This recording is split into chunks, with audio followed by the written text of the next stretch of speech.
তারেক রহমানের প্রত্যাবর্তনের মধ্য দিয়ে গণতন্ত্রকে শক্তিশালী করতে চায় বিএনপি। কোনো ব্যক্তিকে শক্তিশালী করা হবে না বলে জানিয়েছেন বিএনপির স্থায়ী কমিটির সদস্য সালাউদ্দিন আহমেদ। সকালে বিএনপির ভারপ্রাপ্ত চেয়ারম্যান তারেক রহমানের স্বদেশ প্রত্যাবর্তন নিয়ে গণমাধ্যম ব্যক্তিত্বের সাথে মতবিনিময় অনুষ্ঠানে তিনি একথা বলেন।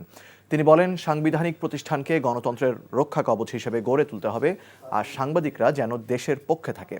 জনগণ রাষ্ট্র পরিচালনার সুযোগ দিলে অতীত ভুলে গিয়ে অভ্যুত্থানের স্পিরিট ধারণ করে দেশ গঠনে এগিয়ে যাবে বিএনপি বলেও জানান সালাউদ্দিন আহমেদ। গণমাধ্যমের ওপর হামলার প্রতিবাদ জানিয়ে তিনি বলেন, সরকারের দুর্বলতার কারণে মবক্রেসি হয়ে গেছে। আলোচনায় অংশ নিয়ে বিভিন্ন গণমাধ্যমের জ্যেষ্ঠ সাংবাদিকরা বলেন, ভবিষ্যতে গণমাধ্যমের নিরাপত্তা ও স্বাধীনতাকে নিশ্চিত করতে হবে।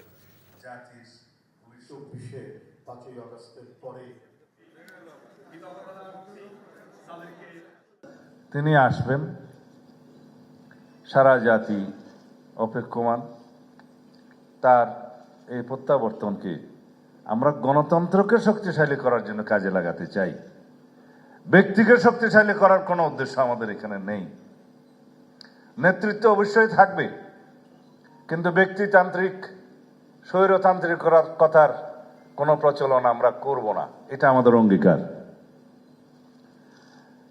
দলতান্ত্রিক কোনো স্বৈরতান্ত্রিকতা আমরা কখনো বাংলাদেশে উৎসাহিত করব না, এলাও করব না, এটা আমাদের প্রত্যাশা।